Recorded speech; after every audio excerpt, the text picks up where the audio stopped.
Saudações automotivas, estamos aqui hoje para gravar um vídeo de um carro que teve uma pequena produção nos anos 90, foi um dos esportivos dos anos 90.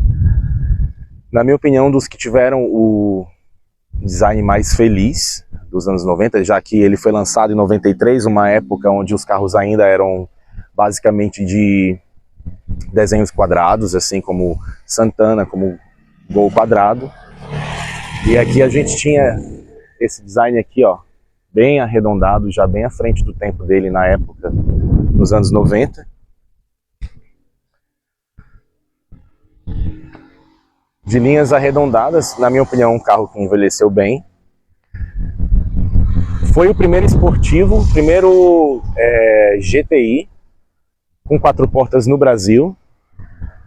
Acredito que até no mundo também, acho que o Golf não tinha tido versão 4 portas de GTI antes dele. Todos os outros esportivos que tinham na época, nos anos 90 no Brasil, eram 2 portas, por exemplo, o Gol GTI, o Cadete GSI,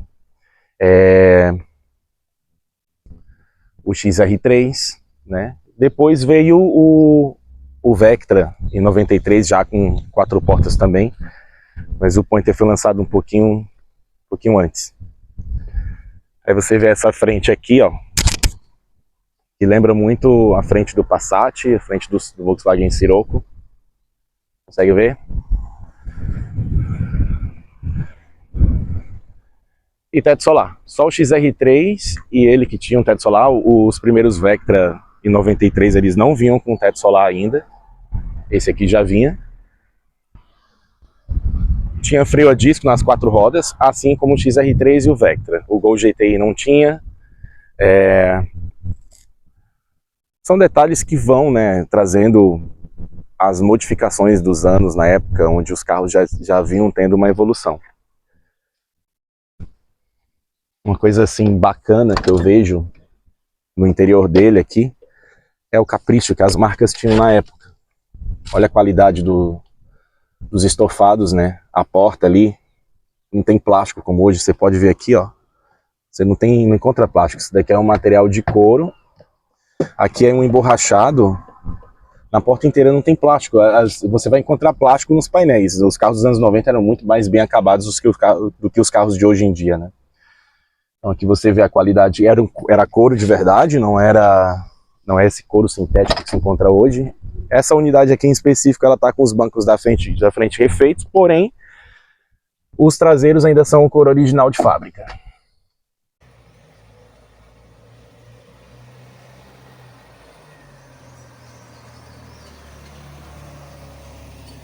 O que eu acho interessante no Volkswagen Pointer é a ausência de vincos proeminentes na carroceria, como era muito típico nos anos 90. Como eu citei anteriormente, você encontrava na época os Volkswagen Gol quadrado, Paraty, Saveiro, o Santana. Estava começando a modificar, por exemplo, a plataforma do Santana. Eles só fizeram uma remodelação de frente e traseira, tiraram a calha do teto, mas mantiveram o meio da carroceria igual. As portas, se você pegar o Santana mais arredondado, as portas são exatamente as mesmas da geração anterior. Já o Pointer é uma carroceria completamente diferente. Ele utiliza a plataforma do Escort, uma plataforma Ford, porém você não consegue ver um Escort nesse carro aqui. Porque ele tem um design completamente diferente, assim, até mesmo dos próprios Volkswagen da época, como eu citei. Você vai encontrar uma semelhança com o Santana aqui na frente, o Volkswagen Scirocco também. Acredito eu que a Volkswagen se inspirou nesse carro, no Volkswagen Scirocco, para poder fazer o desenho da frente desse carro aqui. Que ele compartilhava com Logos, mas a priori esses faróis maiores aqui, que vem com esse farol aqui de longo alcance integrado ao farol principal, era exclusivo do Pointer. Todas as versões do Pointer, da mais simples a mais top de linha, que é o caso dessa daqui, que é a GTI, vinham com esse farol. Já o Logos, o farol terminava aqui. Ele não tinha essa parte, né? Depois, mais pra frente, o Logos Wolfsburg foi lançado com essa frente do Pointer, desculpa. E Os últimos Logos também, os 96, 97, foram lançados com essa frente, já que me falaram que foi uma sobra de peças que teve na fábrica da Volkswagen, e para desovar essas peças a própria fábrica utilizou na frente do Logos. Mas no começo da linha era uma frente exclusiva do Pointer.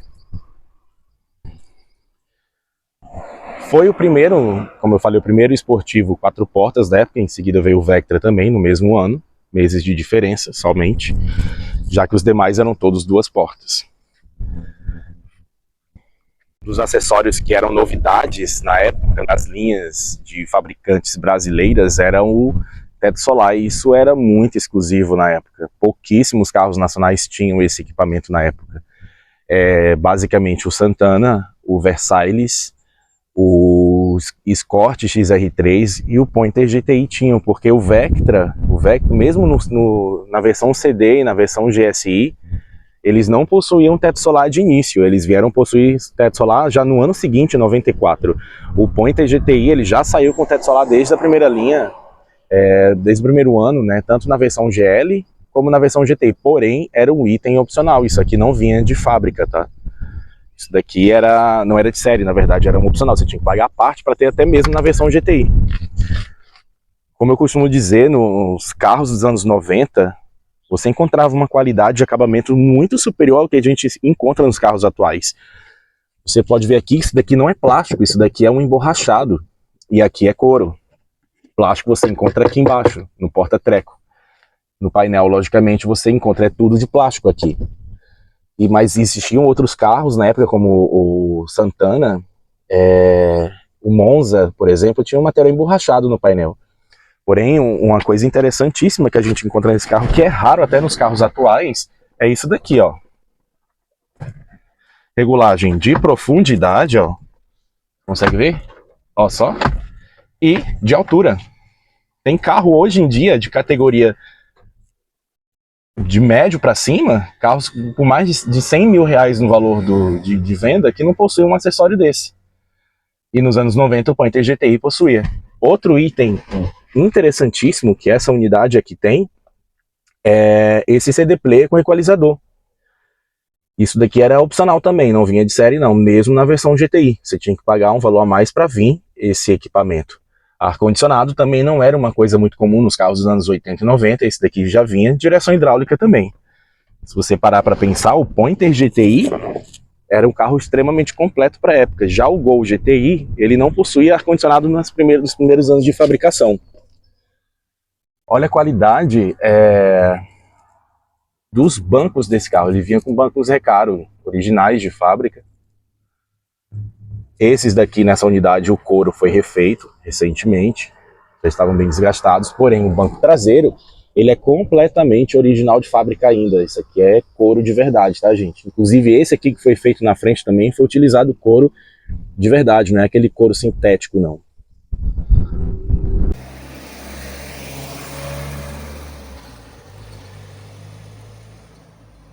Essa versão aqui do Pointer GTI, ela foi uma unidade da fábrica, ele é 95, tanto ano de fabricação como modelo também ano 95, porém ele já está todo com o visual do 96, porque ele era, reza a lenda de quem já me contou a história desse carro aqui, que ele era utilizado pela fábrica no centro de estilo para testar equipamentos de estética, de equipamentos opcionais que viriam na próxima linha. Então ele está todo com o visual do 96, que já é esse para-choque aqui pintado inteiramente na cor do carro e o friso cinza, né, já que os outros Pointer GTI eles tinham essa parte de cima do para-choque em cinza fosco e a parte de baixo pintada na cor do carro e esse friso vermelho. Já o 96 vinha com esse para-choque inteiriço na cor do carro, friso cinza, assim como os frisos laterais também vinham com esse frisinho mais fino cinza. No Pointer GTI anterior a esse, era um friso vermelho. Essas rodas também saíram no 96, elas foram exclusivas do 96. Na minha opinião, é a roda mais bonita que já teve no Pointer GTI. Essas mesmas rodas aqui foram utilizadas no Polo Classic, quando a Volkswagen trouxe da Argentina para substituir o Voyage, né? O Pointer GTI tinha freio a disco nas 4 rodas. Os únicos esportivos da época dos anos 90 que possuíam freio a disco nas rodas traseiras eram o Pointer GTI, o Escort XR3 e o Vectra GSI. O Kadett GSI também tinha. Esses 4 modelos tinham. O Gol GTI quadrado não tinha. O Gol GTI só veio ter freio a disco nas rodas traseiras na versão G2, já na opção de motor 16 válvulas. Na 8 válvulas era freio a tambor na traseira. Detalhe que esse carro aqui utiliza o motor AP, Volkswagen 2.0, com injeção EFI, 4 bicos, a mesmíssima injeção do Pointer do Gol GTI bolinha já, a partir de 95. Porém, ele era uma categoria acima do Gol Bola GTI. Ele era um carro médio, o Pointer. O Gol já era um carro compacto.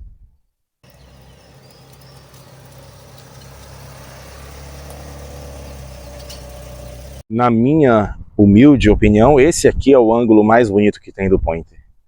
Veja o casamento das linhas da lanterna com a carroceria, né? Ela invade um pouco da tampa. É uma lanterna completamente integrada a toda a linha do carro, não tem nenhum tipo de ressalto para fora assim da lataria, como era muito comum nos anos 80 e 90.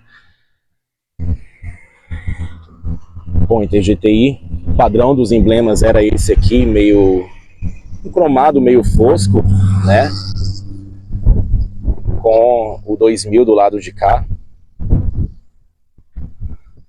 Esse era o padrão de emblemas da época para as versões de luxo ou esportivas da Volkswagen, né? Já os demais eram tipo um aço escovado mais fosco, assim. No caso dos esportivos e luxuosos, ele tinha um pouquinho mais de brilho. Muitos reclamavam na época que o Pointer GTI ele não se diferenciava muito dos demais Pointer, que ele não tinha um visual muito agressivo. Nesse ponto eu concordo, realmente ele é bem sóbrio, né?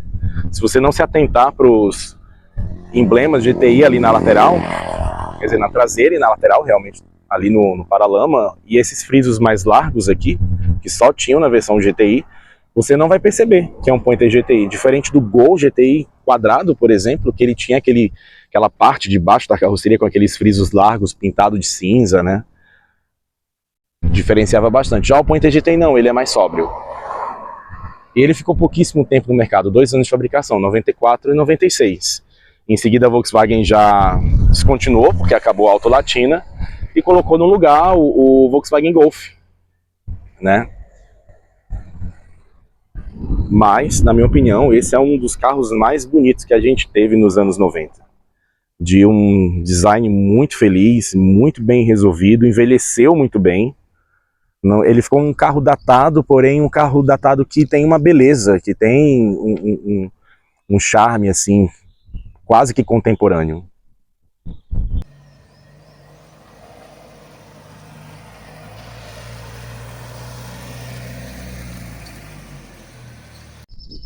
Um outro detalhe que você só encontra nos anos 96 do Pointer GTI, no caso, como eu expliquei, essa aqui é uma versão, é ano de fabricação e modelo 95, porém já com visual 96, porque o centro de estilo da fábrica utilizava esse carro para testar os equipamentos, são esses encoxos de cabeça. Você não vai encontrar em nenhum Pointer GTI até 95, só no 96 que tem o encosto de cabeça. E é um carro extremamente completo, teto solar, ele tem ar-condicionado, ele tem direção hidráulica, ele tem desembaçador, lavador e limpador traseiro, vidros elétricos nas 4 portas, travas elétricas e alarme. Não tem airbag, não tem ABS. Não foi disponibilizado para nenhum Pointer, nenhum Logos na época da Autolatina. O Santana chegou a ter ABS, já que não teve.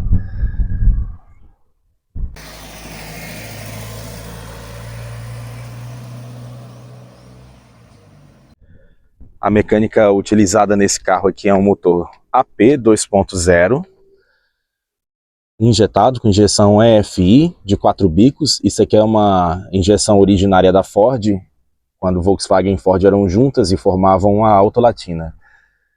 Quando a Autolatina acabou, essa injeção aqui foi substituída pela famosa injeção MI, que por sinal é muito boa, até melhor do que essa daqui, menos problemática. Mas esse aqui é um motor extremamente robusto, durável, dura uma vida, você não tem grandes problemas com esse motor. Ele tem uma manutenção super fácil e barata e entrega um desempenho muito bom. Nessa versão aqui do Pointer GTI, ele possui 120 cavalos, né? É o que está declarado no documento. Bom, pessoal, a dirigibilidade do Pointer ela é muito parecida com um carro da atualidade. Não tem muitas diferenças, já é um carro bem trazido para a nossa contemporaneidade. Extremamente suave nos comandos, a suspensão dele é um pouco dura pelo fato dele ser um GTI, já que era buscado um pouco mais de esportividade, né? Porém, no mais, ele é bem fácil, bem dócil de dirigir. Não tem muita dificuldade para qualquer tipo de motorista, iniciante ou não, pois ele já tem uma dirigibilidade bem atual. O desempenho do motor 2.0 para a época é muito satisfatório. Até hoje ele anda muito bem, acompanha todos os carros da atualidade. Logicamente que ele não tem mais aquele ímpeto da esportividade se comparado aos carros de hoje em dia, mas para a época sim ele tinha, né?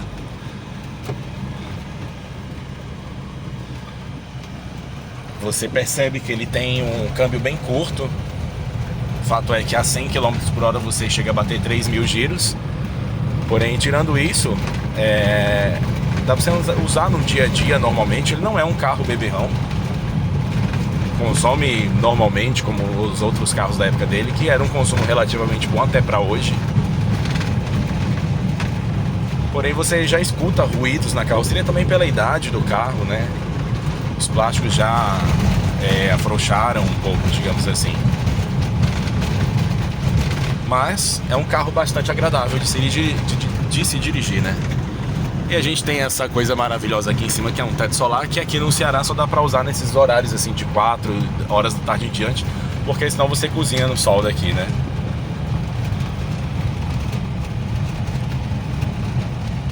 Sintam um pouco aí do que é dirigir um carro dos anos 90.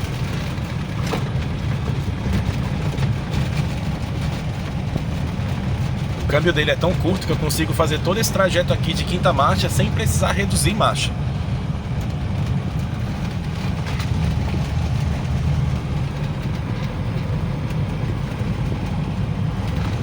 Oh! Muito legal, cara. Você dirigir um carro antigo é toda uma experiência particular.